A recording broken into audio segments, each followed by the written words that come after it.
विभाग सेवा के अपडेट कनालू टनुलैर में भोलू खान ज़ादा के कत्ल बाद पुलिस चौकी ऐं गार्डन के बाहर ॾियण समेत ड्यूटी अटकाव वारे केस में एक ही जवाबदारन की गिरफ्तारी वारी ज़मानत मंजूर कई वही है। खबर मां शेयर कंदालू। अहम खबर है Sindh high court Hyderabad bench एक ही जवाबदारन की 5 ॾींहंनि लाइ गिरफ्तारी खां अॻु वारी ज़मानत 30,000 रुपयनि के मचलकन एवज़ मंजूर कर वरती है। हाई कोर्ट जवाबदारन की ज़मानत मंजूर कंदे ATC में पेश थियण जो हुक्म ॾेई छॾियो आहे। खबर मां शेयर कंदालू। टनुलैर में भोलू खान ज़ादा के कत्ल बाद पुलिस चौकी ऐं गार्डन के बाहर ॾियण समेत ड्यूटी अटकाव वारे केस में एक ही जवाबदारन की गिरफ्तारी वारी ज़मानत मंजूर कर वरती है।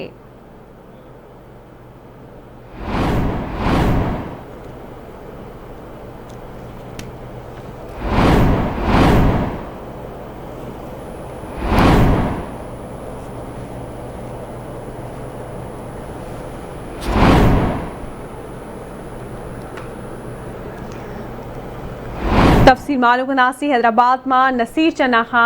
जी नसीर अपडेट कजो।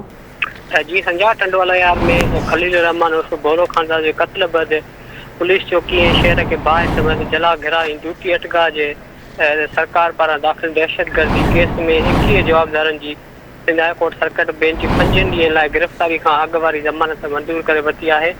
जस्टिस नेमतुल्लाह फलपोटो ऐं